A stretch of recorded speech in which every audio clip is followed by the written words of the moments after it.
This is our 36th Investors AMA with Ark Protocol. We are live here from the TulipDAO, and we are here to talk about their reimagined drip fork, if you will. It is on Binance Smart Chain, and they have some different unique features that make it unique. We will be hopefully covering everything and answering everybody's questions. If you guys have anything, make sure you post them exactly where I told you in the AMA questions channel. Thank you. Welcome, guys. Z, Brett, and where did Ark go? Or Atlas, sorry. We lost them. Anyway. Anyway, welcome, guys. And if we could, let's first do like an intro on each of you, your backgrounds, how long you've been in crypto, what's your real life experience like? You know, maybe you got 10 years in tech, maybe you got 10 years in working at Carl's Jr. or some shit, you know, just anyway, yeah, let's get an intro on you guys and maybe how you came to meet and create Ark. Create Ark. Absolutely. Yeah, I can go ahead and start while we're waiting for Atlas to get on. My name is Brett Nordine, and I'm 50 years old, so I've been around the block a little bit. Serial entrepreneur recently, got into crypto about 4 years ago, came in through trading, really looking to enhance my semi-retirement phase of my life with possibly some passive income, and fell in love obviously with trading crypto. And but with the volatility and things, I really struggled, not necessarily continuously, but just with the ups and downs and the swings you can go through, the learning curve as being a trader. I was really looking and searching for something that was more passive, more stable. And that's when I turned to DeFi, looked at traditional staking, looked at some of the other protocols, and I discovered Drip about a year and a half ago. And that's kind of when my journey started into DeFi and passive income and high yield products like this, and really started studying the mechanics. I came in through a group called Drip Rocket Science, and it's headed up by Dr. Kelly Snook. She's an ex-NASA engineer and also developed some great calculators and things for Drip back in the day. Really studied, how the mechanics, the protocol worked, and and so through that journey and just really understanding Drip inside out, I started investing in additional daily ROI dApps and some other DeFi yield projects and things. Excuse me for 1 second. Go ahead. If I could interject, this is the most serious research or most esteemed people researching a shitcoin I think I may have ever heard of. What made you guys so interested in Drip? Was it just the success? Because I mean, I knew about Drip, but it wasn't even something that made me interested in bridging over, to Binance. So, can you explain that a little bit? Just curious. I definitely wouldn't call it a shitcoin. I'm still an investor in Drip, and there's quite a few really bright minds in that room. If you ask around, but what I would say is that if the roadmap had continued, if the development projects and layer twos that were planned and some other things to enhance the protocol and maybe even update and change the mechanics of it, I think that it still could be a very bright spot. In DeFi obviously went through its pump and dump cycles, and that's really why we're here. We really flipped things on its head. We had the advantage of watching and seeing what happened not only with Drip but other so-called forks. Our protocol is completely built from the ground up, completely reverse engineered. I have an engineering background. I started out in the semiconductor industry, went through capital equipment, process development, new product introduction, commercialization, intellectual property development, internationally, Europe, Asia. Came back to the States, exited out of a small startup company here, did pretty well, and then started business consulting on my own, got into digital marketing. And that's when I started venturing more into technology, data center management, things like that. So really, crypto has that tech edge. But what I would say is myself and also Atlas have an extensive business background. And so, applied in the right way, these daily ROI dApps can be more sustainable, can have more reasonable yields, and not look like, even the rebased DAOs that we saw over a couple years ago that were, insane returns. So with the mechanics that we put in place and the lessons that we've been able to learn from protocols like Drip, we've been able to really, I think, hone in on where the sweet spots are and create a lot more sustainable protocol, but then also put in an ecosystem that has the ability to send revenue back to the system through what we call our legacy NFT or investment protocol. And that's, I think, one of the We'll get into all of secret that. sauces. We'll get into all of that in just a little bit, Brett. Sorry, I just wanted a brief intro from everybody, and then we'll get into the AMA. I wasn't sure. Atlas has raised his hands, guys. Could we get him on the stage, please? What keeps happening? It's like the 5th time. Hang on. I think he's finally downloaded. Yeah. All right. Yeah, so I met, just to kind of close the loop there, I met Atlas through the phase 1 project that he was involved in, called Eternity Earn, and it was built on Chronos.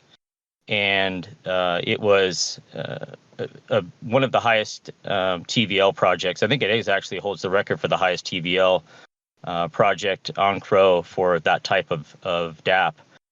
And through that process, I fell in love with the community.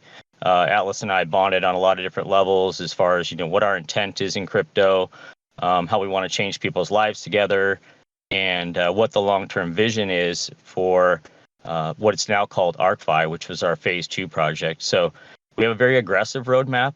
It includes a lot of real-world and real-world assets, real-world utility, and really building out an end-to-end DeFi solution. So that's a little bit about me and kind of how we met. And then once he gets on here, he can talk more about his background and his story. I don't know, Z, did you want to introduce yourself as well? Yeah, of course. So yeah, I was part of the phase 1 to start with, but I was running a really heavy DeFi server, and we were doing constant education. So we learned about a bunch of ecosystems. We learned about ZK Snarks. We learned about Polygon. And we were getting to seed rounds and doing AMAs on a daily basis at one point. So Atlas was one of the first token founders to do an AMA with us. And over the year, me and Atlas really bonded on where we saw DeFi was going, and had a bunch of different ideas of how to layer 2 and how to take things another level. And then we had this sort of dip that we did in the markets. We went down to the 20K region, and then everyone kind of agreed that we should be building in a bear market, and that's when I was sort of leverage trading, and I was doing a bunch of frequency trading there, and then Atlas sort of contacted me saying, listen, I need to create a crowd that's educated, that knows about DeFi, that has a nightly podcast. And that was then, and now we're on our 113 podcast. We've been doing a bunch of different things and collaborations. And it's good to have this team. This team is one of the best I've sort of worked with in DeFi, where we have sort of Jan, who's worked as the head of cybersecurity for Holland. We have Brett Norden, who's had a lot of tech experience. So I felt, and then Atlas is really good at sort of understanding ecosystems and marketing, and so to work under his tutelage and Brett's, it's been a lot of fun. It's been a lot of joy. And still a lot to learn and a lot to build. So that's my introduction. Thank you, guys. Thank you. Atlas, are we good? Let's go. Let's go. All right. Let's go. Let's get that intro, man. Tell us a little bit about your background. Of course. Thanks for the invitation, guys. Happy to be here. And again, thanks for the patience with the Discord. My computer's still trying to update for the past 30 minutes, but we're here. Tell you a little bit about myself. I'm 46 years old. I moved out of the United States to Europe about 5.5 years ago. My background really started in physical oil trading for very large institutions like Trafigura and Glencore. Then I moved over into structured trade finance, really managing the desk for commodities in Asia, Dubai. And I did all that for about 2 decades. And then I moved into the renewable energy sector, as well as avoided deforestation programs with the United Nations in the jungle and rainforest of South America, the Amazon, and also in the Congo. Since then, I've been consulting for renewable energy projects as well as business development for companies, and really in crypto since let's say like 2016. Around that time, I started investing my own funds, my own profits into crypto, leverage trading quite a lot. And I almost suffered a heart attack on a pretty bad trade. Lost 86.3 Bitcoin, completely liquidated. Long story, we won't go into it. But I ended up having to promise my wife, like, dude, do not leverage trade. That was a painful experience. That's how I got into DeFi, and pretty much, looking at projects and where people are doing not the best morals or ethics, level of professionalism and integrity to be seen, and understanding from an investor point of view that, bringing my experience to this side, we could really, assemble a team and do something of high quality that would be fair to a lot of people. And that's how, I met Brad. I've known Z for quite a long time. And we're here. We've created a really great project. Cool. All right. Thank you. The first thing I'm going to say, guys, is it seems like you are way overqualified to be doing this drip bullshit, this high ROI stuff. But you guys seem to have been so fascinated with the model that it inspired you, right? I just, I've always just thought that, I don't know, I would have expected, you know what I mean, people like you to be, building a layer one or doing some major. We are building a layer one. We've been doing a layer one. I've been launching a fintech crypto bank as well. This was a side venture that I was approached by a friend who missed out on drip. He's like, hey, while you're building the layer one and you're signing all your contracts and testing and validators and all, can you do something like drip, but that actually can be sustainable? I said, well, I'm really busy, but yeah, I could pump something like this out together. And that's where a 10-month journey started. This is like, February of last year, realizing that we went through 2 sets of development teams that would just overpromise, underdeliver. I mean, I had one Solidity dev that took 2 weeks to answer a DM, which is pretty pathetic. So what I thought would be a quick, let's say, project to put together turned into really a 10-month journey. And through that, we were also able to look at a lot of the data and assemble an amazing team. But we are working on much bigger things. And this ROI app, and the way that we've been able to re-engineer what's been successful and what's really killed the sustainability in systems like drip is I think nothing short of amazing. Because at the end of the day, we want everyone to be able to get good yield on their investments, and have it be not only for the 1% that always gets in on the pre-sale whitelist, but really anytime anybody comes to invest, whether that's 6 months from now or a year from now.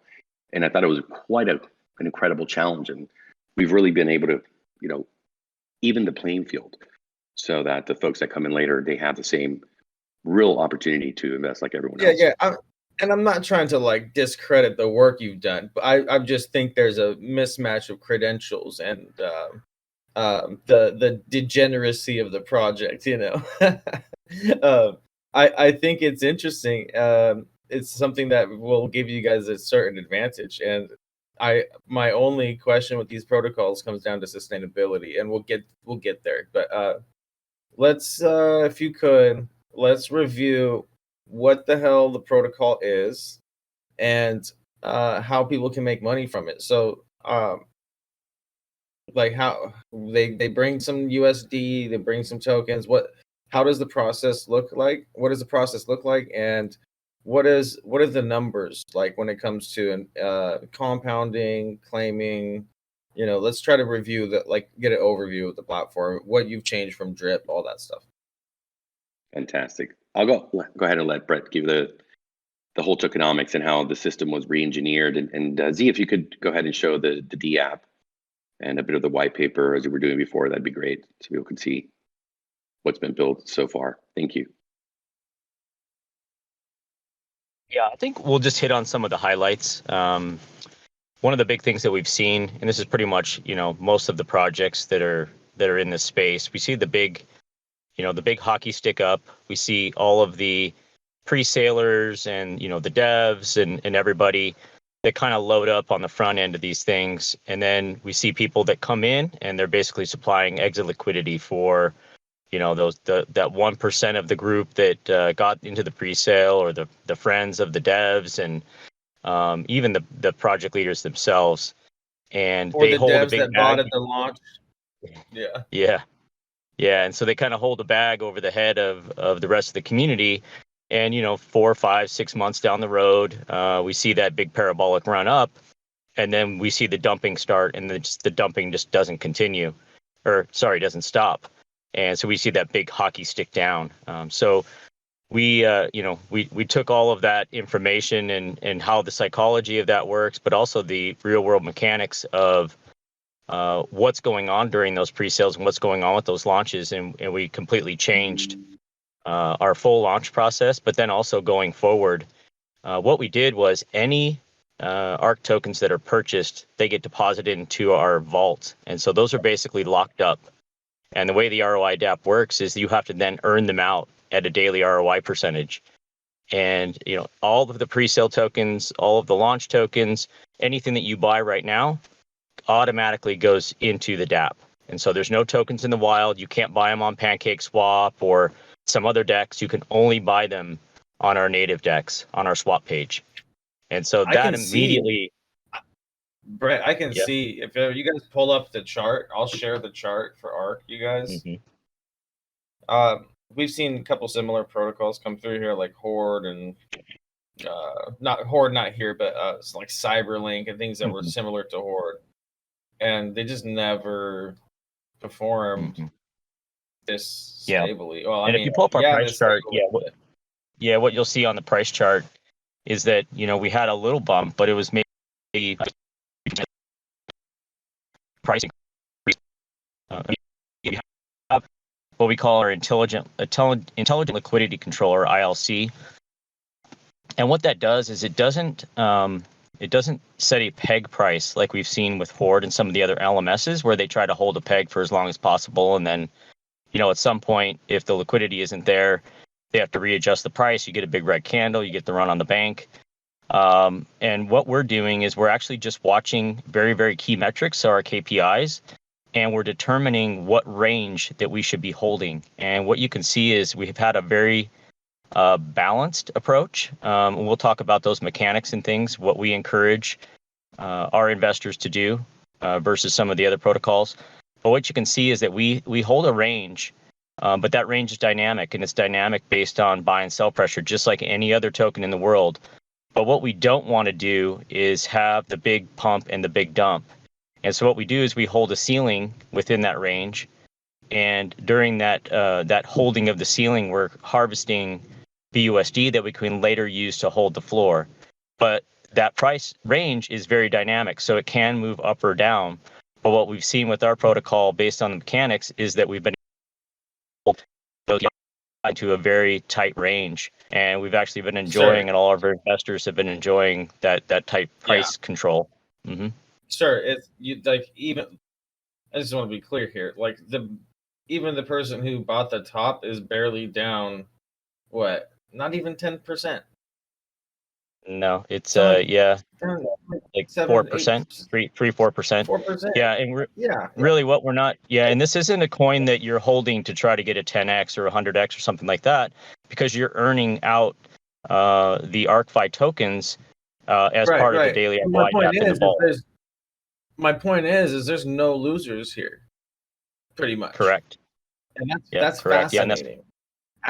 And Atlas mentioned, someone that comes in 6 months from now, 1 year from now, as long as we continue our growth path and we're able to put in, you mentioned some sustainability things we can talk about, external revenue sources, we can continue to sort of feed that beast and keep that liquidity strong. And we pay our liabilities every day. We pay our debts every day. And so those are the metrics that we watch to make sure that we protect investors that want to be able to sell our token.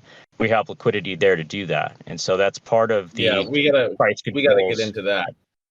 Okay. That's the next part can that I reveal want a to little talk bit. about. We can reveal a little bit on the ILC. But so those are kind of the basic thing. I'll just talk to you a little bit more about the what we call our CWR, or compound withdrawal ratio.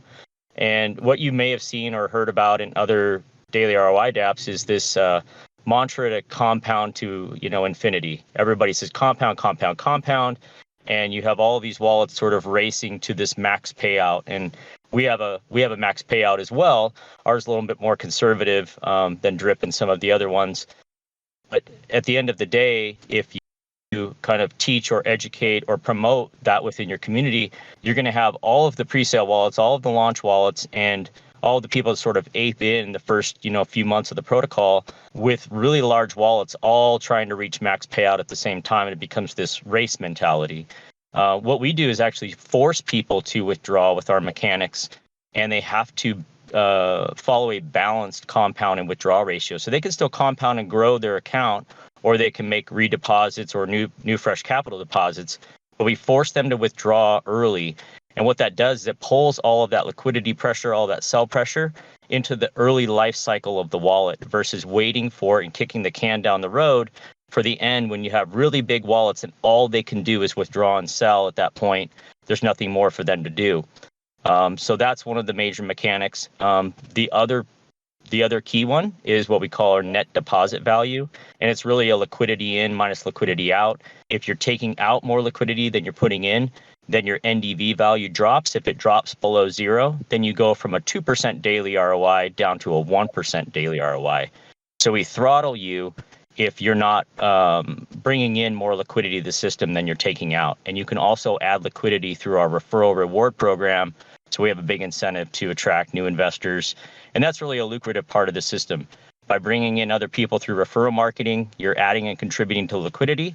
So we'll reward you for that and keep you at the higher daily ROI. Can we get into this really quick? Can we talk about this? Because this may be where some of the sustainability comes from here. I'd like to really try to figure out how you guys make this possible, and I think everybody here wants to know. So if we could get into some of the metrics that are, driving your revenue, making sure the bot has enough liquidity, and making sure that you guys are making some money, right? And being able to pay out users. Like, it seems like money's appearing out of nowhere is what it, you know what I mean? So I'm trying to put the pieces together here and see where the revenue. So you have some taxes, it looks like. Yeah, it's a tax reward based system. So the revenues and things come from taxes, as well as we have future plans here now, and we can get into the kind of investment layer to bring revenue tax or back to the system. Buy sell tax or a claim tax? How does that work? Yeah, there's buy. So every action that you take within the protocol has a tax. And those taxes go back to feed into the system, which is, you could consider the tax vault, but it's really the Ark vault that holds all of the tokens that then get paid out as the daily rewards get passed on to users that are earning their daily ROI. And so when those tokens go into their wallet, they come out of that tax vault. And so the tax vault gets fed by the tax system. And obviously we do have to have new user growth. And just like any other protocol or investment that's made, even in the real world, if you don't have customers coming in the door, then, you're slowly going to die on the vine. So yes, of course, we have to have, new investors, fresh capital. We have to keep the development engine running.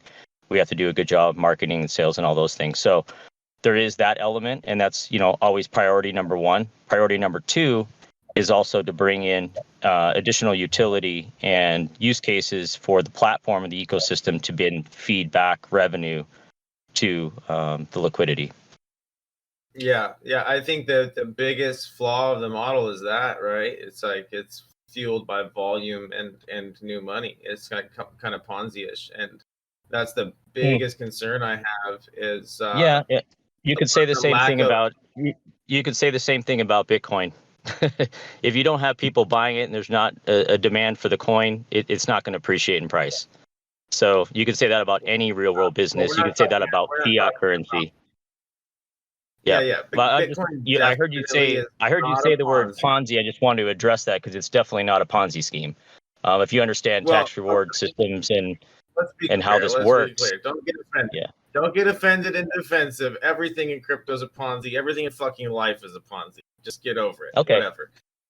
No, That's not I'm my over point. it. I heard you say that, and I just wondered why you were mentioning that off the cuff. I just want to move past. I'm not trying to like throw shade. I trust me. I paint broad strokes. This is like majority of crypto is very Ponzi-ish. We're not trying to dance around that here, at all. Like a lot of crypto. That's the biggest flaw is it requires new money to keep the system going, right?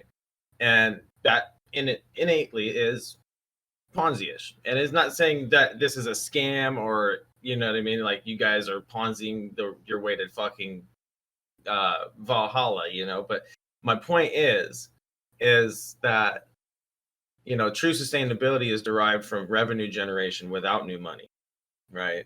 So if there's any mechanisms that kind of And where do you find that? Yeah, you can't get revenue. You can't get revenue without money coming in. No business makes money without money coming in. sir. Yeah. I managed to turn our DeFi protocols treasury from 50K to about 750K over the last 10 months of bear with pretty much we're not taking in investor money. Yeah, people are buying tokens, but they're farming. We're generating revenue through trades, investments, through farming strategies, etc. that generate revenue, right? We have that coming online as well. That's what sustains the protocol is external sources of revenue, right? And the users purchasing the tokens just increase the revenue for the protocol. That's all. So that's where I'm trying to get to is kind of where are those base level revenue generation mechanisms that are in the protocol without taxes. They're coming online. Yeah, we have fintech products that we're bringing into the Ark ecosystem, and that's going to generate quite a lot of revenue as they come online. What is it called? We're bringing fintech products, okay, to the protocol. Products that people use on a daily basis in the real world. Because one of the things we haven't touched on is that we understand that the DeFi space is a bit depressed. A lot of the degens have lost a lot of money this past year. There's been a lot of losses. So we understand that our end user is not the DeFi expert, the degen, as some would like to call themselves.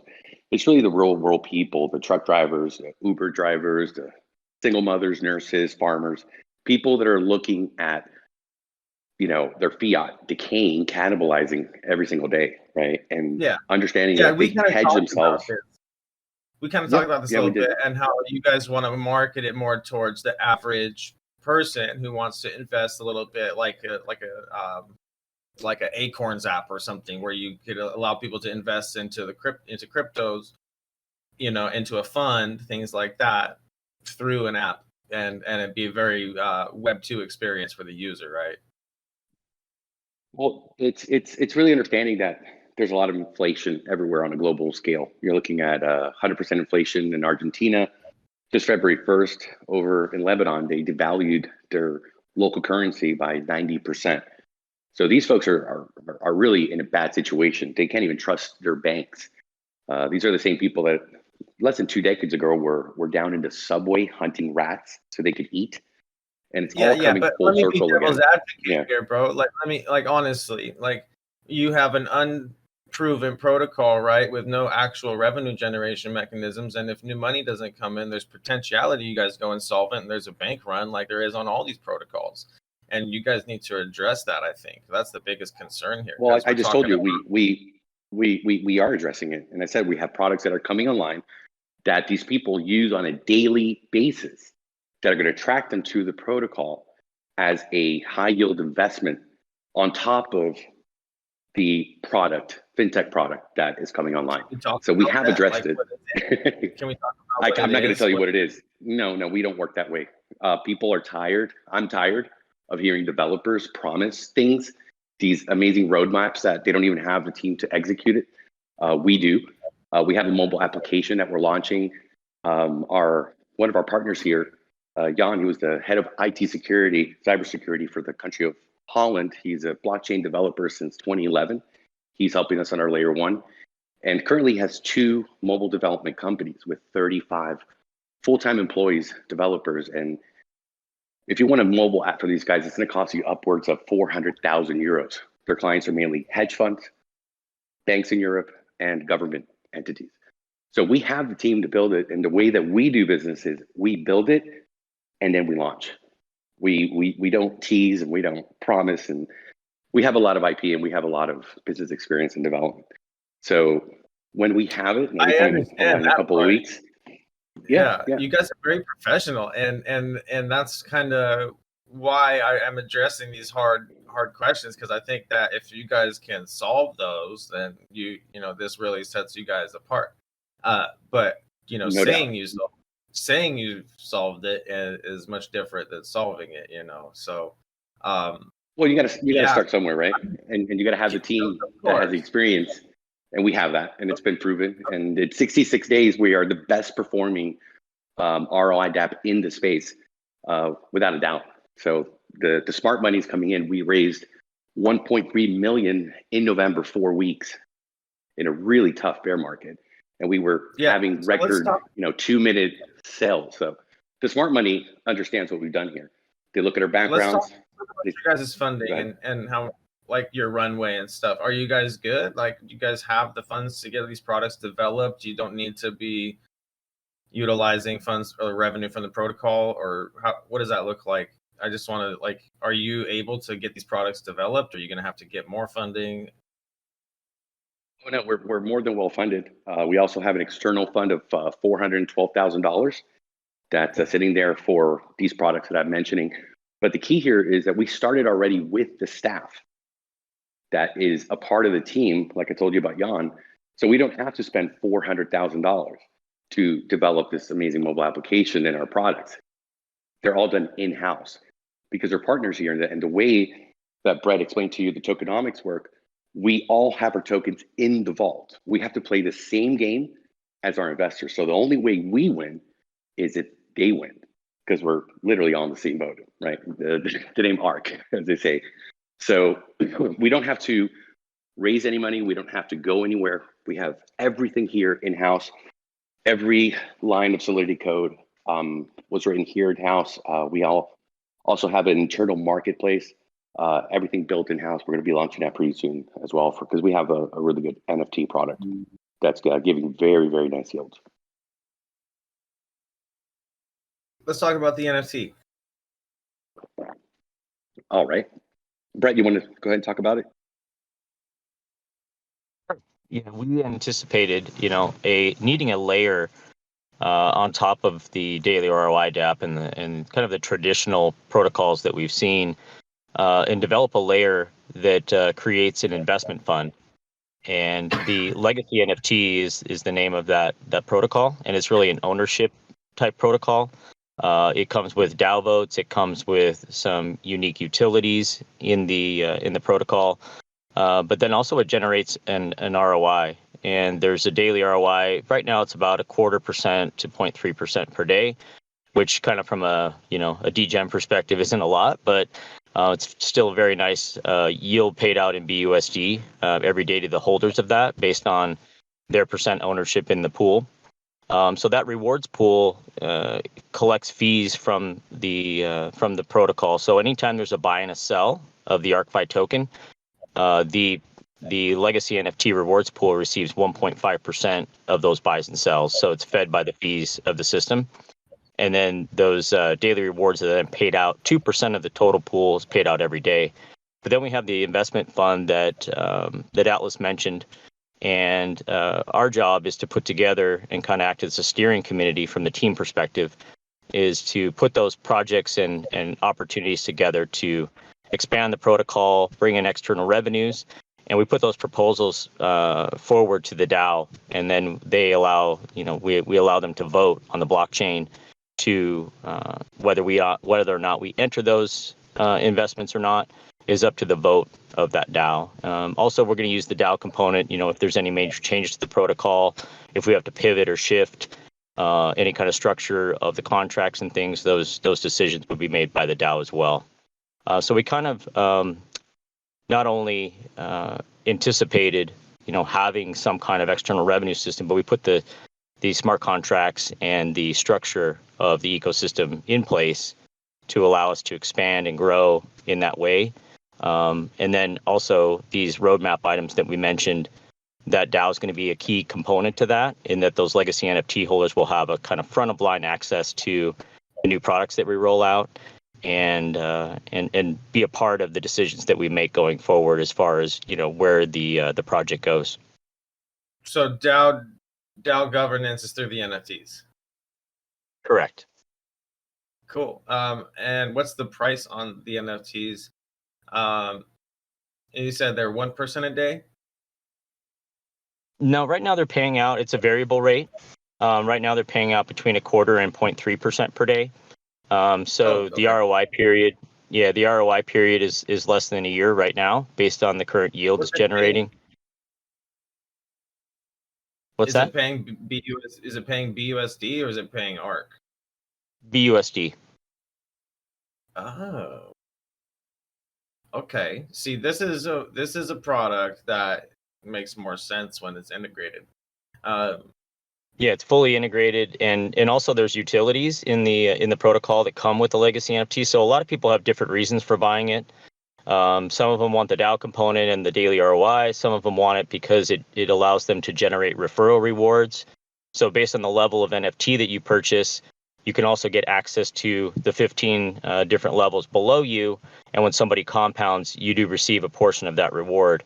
So there's the referral system is built into the legacy NFT, as well as you're able to have more flexibility with your compounding and your withdrawing that we mentioned earlier, which is one of the key sustainability features. So there's different reasons people buy them. I think we hit all of kind of the hot buttons for people, and they're really seeing the advantage of holding one of these right now. And in this market, getting an ROI on something this stable in less than a year is pretty attractive. So we've been we've been seeing the growth of that protocol, as well as the other aspects of the system.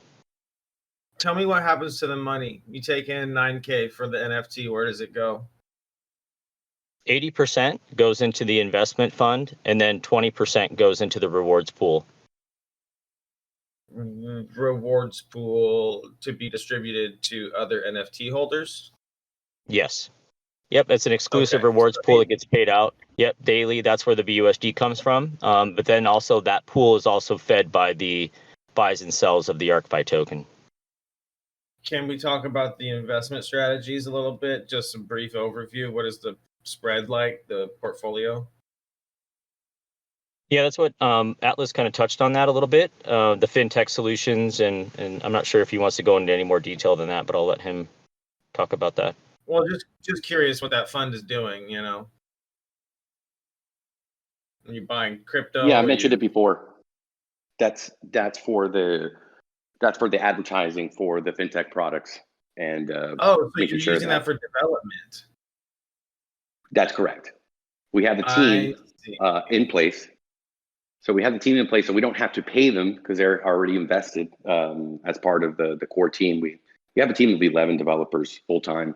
We work 7 days a week. So you have to go and promote these products as they are primarily meant for the average Joe and the average Jane. It's like a speculative investment on the user's part. You're, investing development funds for the team, and that's an interesting mechanism. Well, they get to decide, actually. They get to speculate themselves, as it's not our money, it's the investors' money. So our fiduciary duty is to create the products and let them vote, hey, how much would we invest into this one? How much do we invest into the other one? And we're also going to be investing into other protocols. So we don't decide, the DAO decides. First goal is the products, though. Oh, of course, we want to bring revenue back and share that revenue with those NFT holders. Absolutely. Okay. But it's their All right, decision, so which is, I think, a great so part. it's an NFT is a bet on your guys' execution of delivering the product. Then, Absolutely. Yeah, and that's one component I mentioned. There's also the utility within the system. So, for some people, that bet is a no-brainer because they're already team building, they're already getting referrals, and so they want to qualify for those rewards from the referral system.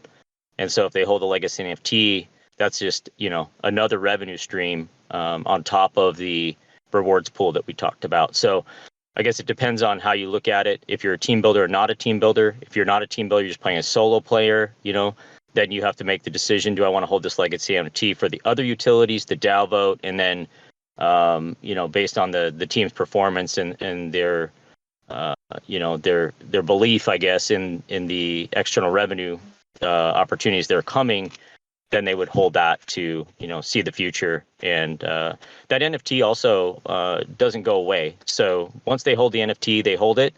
And even if they hit max wallet in the vault system, they can just transfer that to another wallet and still maintain all their benefits and start the whole process over again. right. Okay. Well, it's definitely interesting, and the sustainability mechanisms obviously work. My biggest concern is long-term revenue generation for you guys, and honestly, if I was going to be coming into this with fresh money or with a large amount of money, I'd be hesitant until I saw the dApps and until I saw that stuff rolled out, just because I would want to make sure that there was revenue coming in first, to keep it up long enough to ROI, make a profit, and enjoy the protocol. I may jump in with a square bag. Yeah, I guess so our ROI for a typical investor is about 90 days. So I guess if you thought it would implode within 90 days, then you wouldn't make that bet. But that's the beauty of the mechanics that we've built here, is to not only help the sustainability and pull forward that liquidity shock that we've seen in the other systems, but then also give people an ROI. So it's a real win-win situation. And then when we have people ROIing like we do right now, the sentiment of the community is by far greater. And they know that there's not these whales looming over their head. And 6 months from now, they're just going to dump, a bunch of tokens on their head. So so that's kind of, I guess, the risk reward game that we play as DeFi investors, but knowing that it's a calculated risk, and if the ROI, the price is stable, the team's active, and we have a strong roadmap for future revenues, then a lot of people are seeing that as a pretty strong bet. Yeah. I mean, 90 days is not that long, but the fun part is making the profit after, right? So, okay. I think that this is something that I'm going to watch for sure, you guys. I really like to see the product you guys roll out. I may even throw a small bag in, start playing, and if I gain some confidence, maybe a bigger one. But yeah, and okay, so over time, you guys increase revenue, you guys start, let's say you guys scale out and things are doing extremely well. Your revenue is up. You're raising the token price, right? As you go, as the revenue increases, scaling it up. Yeah, so if that were the case and all of those things come true, then the floor price would be able to raise slowly over time. It's not going to spike up or anything like that. So it would be a slow, gradual rise. And that floor price raising means that we have, additional reserves. We also have those revenue streams that are acting to feed the liquidity controller in a way that it's safe for us to move that price up. Okay. It's all done algorithmically. So when I say we, it's really the smart contract at the end of the day. Yeah. Yeah. My other big criticism was the daily action thing, because it requires you have to check in daily, otherwise you lose money, right? Yeah, that's true. And the reason for that is what we see in other protocols is people build up giant bags and then they can, dump them. So we prevent that That's by the the best daily part. ROI. Yeah, yeah, That's exactly. me. That's me. Yeah. I So forget about my notes for like 3 months, and I'm like, oh, I should go check. Oh yeah, I have $500 to claim and sell and use to yeah, buy something else.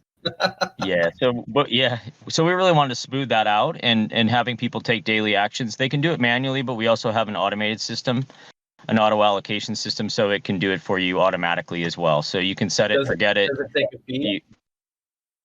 What's that? Does it take a fee when you do the auto thing? Oh, absolutely, yeah. So it's basically, Nice. we're using the gas. We don't make any money on it, but we're using the gas in a pool from all the investors Mhm. to run those transactions for you behind the scenes. So you put in your B&B gas, and then it just runs. And so I'll put a month in, and it don't even have to look at it or touch it. And there's tokens in your wallet. If you want to sell them on a weekly basis. In the beginning, a lot of people are letting them build up a little bit. And then they'll sell them like every week, kind of a payday thing. You could sell them every day, and as your wallet grows, that might make sense. But if not, you can also reinvest them back into the other areas of the protocol. So you can redeposit them back into your vault if you want to, grow your principal balance and earn more per day. Or you can put them into the legacy NFTs and purchase one of those and, enhance your investment, become part of the DAO, all those things we talked about. We also have the foundation. One other element kind of to hit on. The foundation is our liquidity pool contract, and it is a variable yield. I think the last time we measured it was paying about 0.2 to 0.25% per day. That's also a tax-based rewards pool. But what's interesting about it is we have a daily drawing that we do. It's called the Spark Prize Pool. And there's a mechanism in our reward system that if a compound reward doesn't get claimed by a wallet because the wallet doesn't qualify, it ends up going into this 50% of those per day go into a Spark prize pool. And then we have a very verifiable random function that draws basically a number and matches it up with a wallet. And if it's a qualifying wallet, then they win that Spark prize pool. And that's been averaging so this is for around. LPers? What's that? This is for LPers? Is so that you take in BUSD, create LP with it, and they get a bond token? Correct. Yep. And then if they hold at least $250 worth of bond in the foundation, then they qualify for these Spark rewards. Also, if you're a legacy NFT holder, then you also qualify for the daily drawing. And the daily drawings have been averaging about $1,500 worth of Ark. So we really have a big audience there. And we also have a lot of people that are putting into our liquidity pool and supporting the protocol that way simply for the chance to win that Spark prize pool.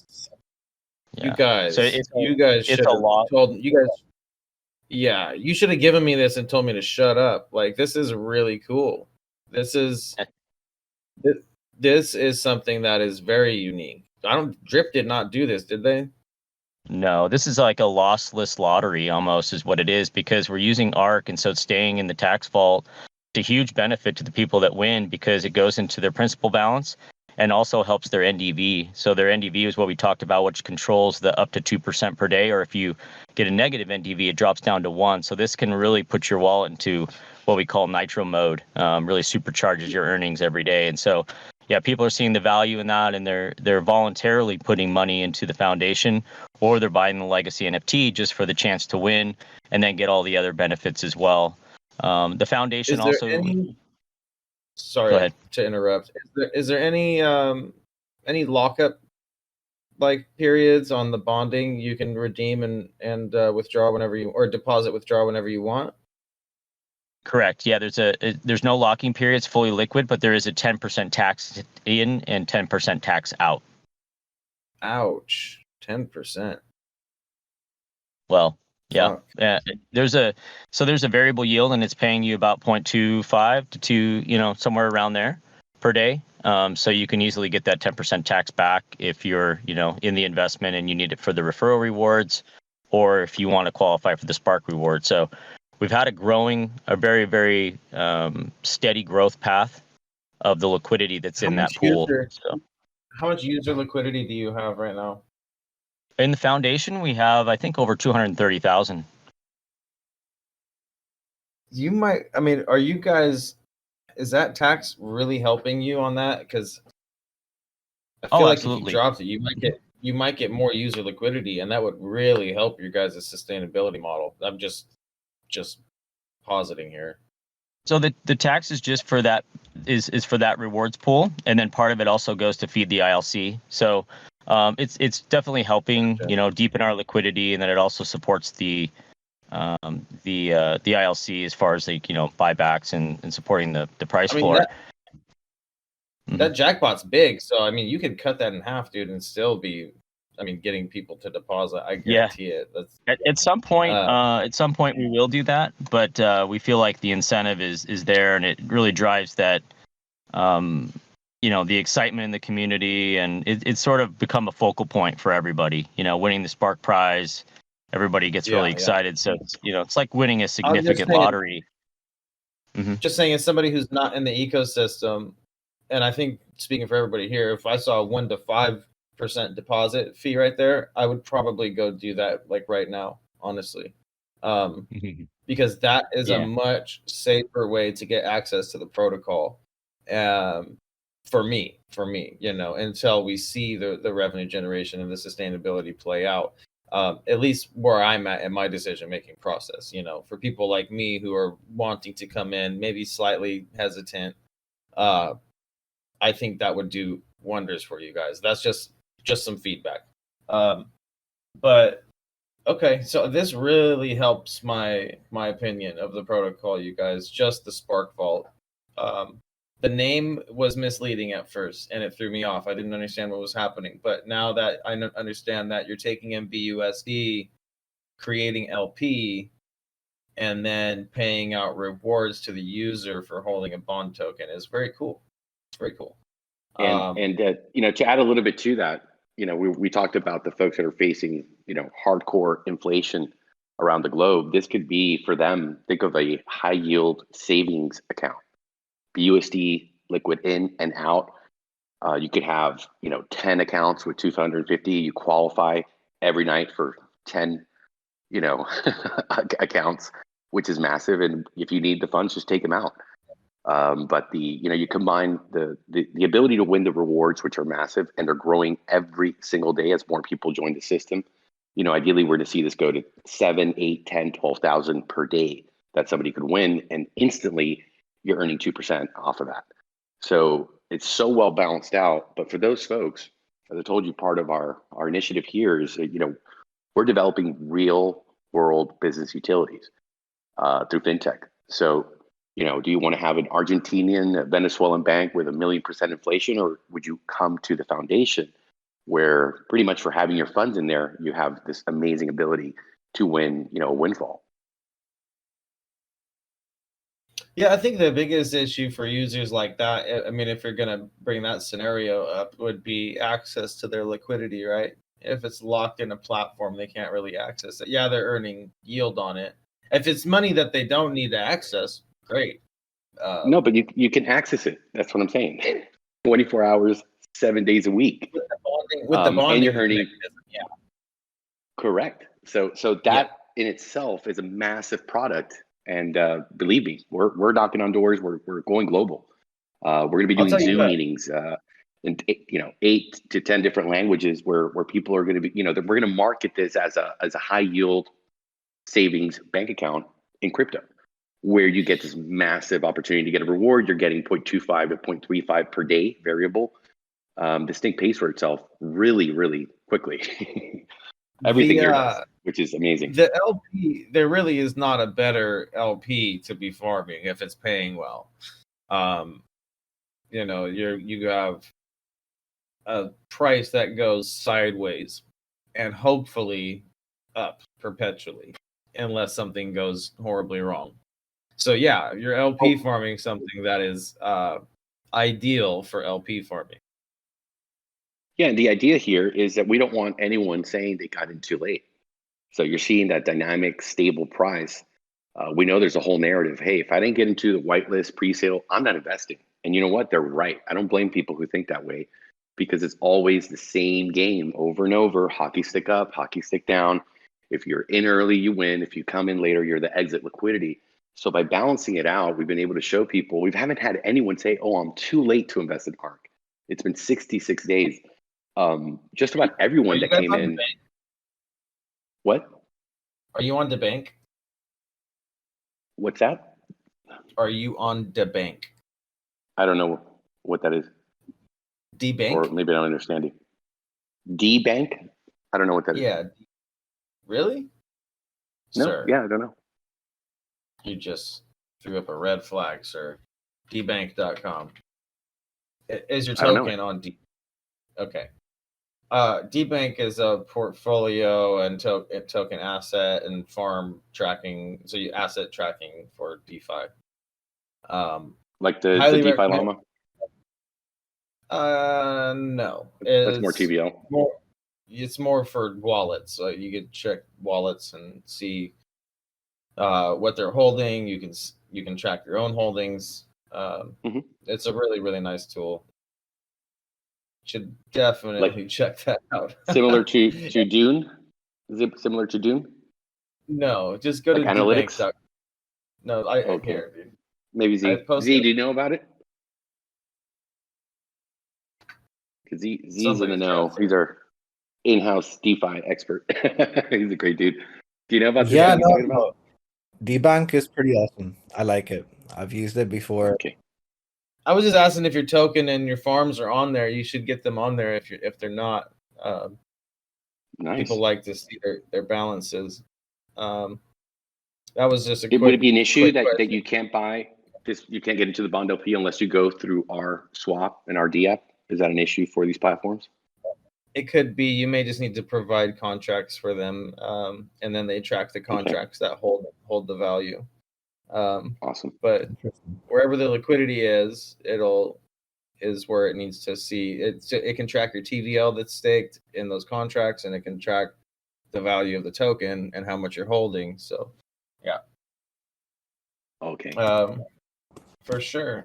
We got to wrap this up. It's getting kind of late, but I wanted to just say thank you guys we finally got through everything where we got to see what is really driving the protocol, because I knew there was something else creating some stability there, and that the Spark vaults was the missing link for me.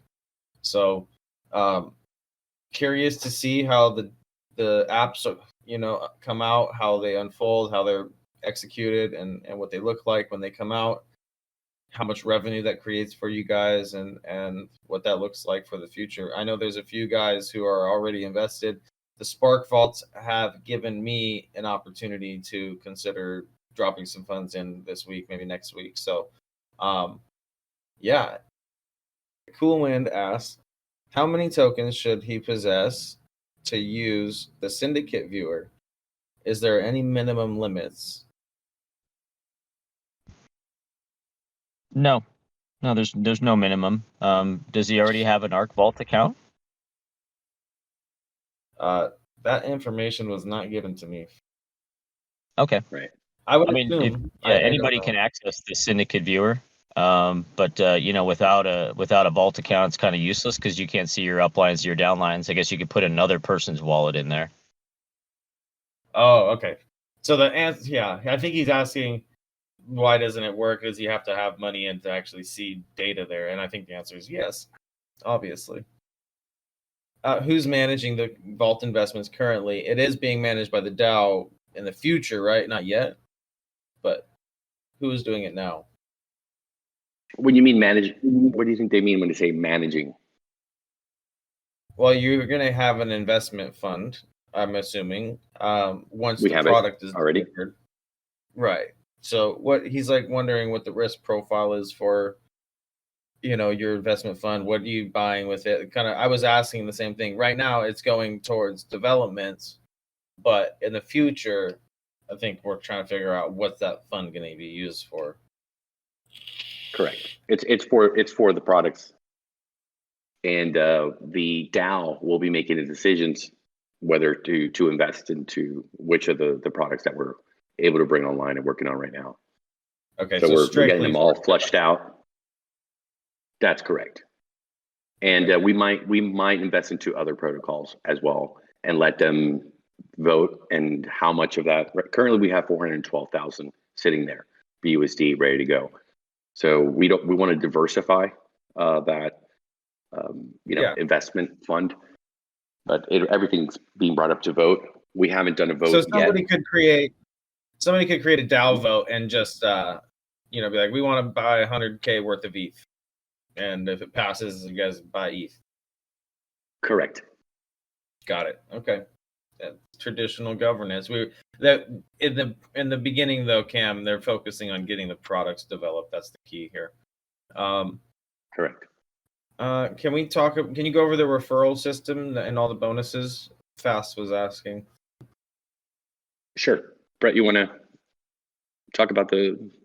Yeah, it's without seeing diagrams and things like that, it might be a little hard to understand over the voice chat here, but basically you'll receive so first of all you have to qualify, and I'll just use the level 1. Let's say you qualify for your first level of referral rewards, which means any direct referrals that you get, so people that come in using your wallet address when they make a deposit into the vault, you'll get 5% of that initial deposit, and then you'll get 5% of any other deposit they make, whether they redeposit ARK that they got rewarded, or if they put in fresh capital, you'll just keep getting 5% of whatever those deposits that are made by that investor on your first level. But then we also have what's called compounding rewards. Those are kind of indirect rewards, and those allow for 15 levels of those compound rewards to flow up. So anytime somebody compounds that's in that downline, then 5% gets paid to the wallet on the 14th level, then 13th, and then all the way up through 15 levels. And once it reaches the top of that 15 levels, it restarts back down at the bottom. But that might not seem like a lot, but if you build a significant breadth and width to your network, you're going to be getting a lot of compound rewards flowing up from those deeper levels. And that's why people buy the platinum NFTs, or they put more Bond LP into the foundation to qualify for those deeper levels. Okay. Thank you for that answer. That was good. Any plans for centralized exchange listing? I don't think that's in the model, you guys. It is not. It doesn't really apply to this token. Yeah. Eva's asking, are you intentionally targeting non-crypto native users, and how is that influencing your outreach strategy? Great question. Absolutely. We understand that if we're going to do the same thing that other of the types of these products, high yield, have done, just really being for the hardcore experienced experts in DeFi, through the bear market, there's not a lot of capital to really be able to sustain something like this on a multi-year plan, which is why we came here together to do this. We can foresee clearly if, for example, with all of the, let's say, issues in Drip for sustainability, if they would have had a mobile application, they would have been able to really, create a product that you could put in people's hands.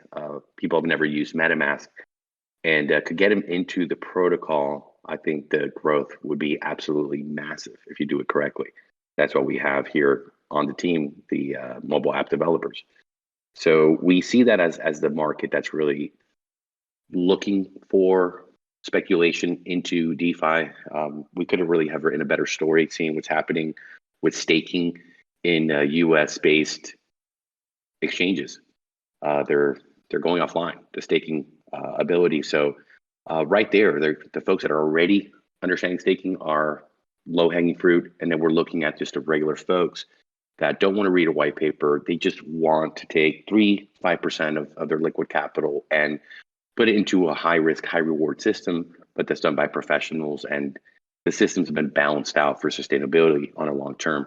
So that is our end user. That's who we want to connect to, people in third world developing markets that are having massive inflation.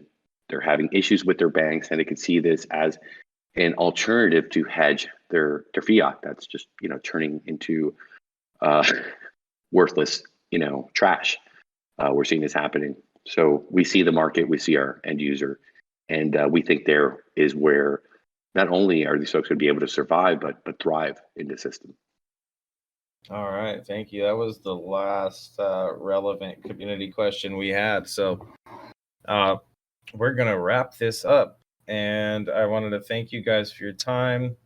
Thank you for coming over here and shilling us on all the details of the protocol and how everything works. There's a lot of intricacies here that, I didn't really expect. So it's kind of a combination of everything. I'm hoping that the app is really, really nice, and that, these products that you keep talking about drive the revenue and allow you guys to have some long-term sustainability. So, we'll be watching you guys, and I'm sure there may be a few DJs in here ready to go and throw some money in. So thank you for your time. Have a great one. All right, thank you. Thank you so much. Take care, guys. Awesome, man. Thank you, man. That was awesome. Thanks, guys. This has been our 36th Investors AMA here at the TulipDAO with Ark Protocol. Come on down to the TulipDAO, get you some alpha, MFer. Have a great day. Let's go.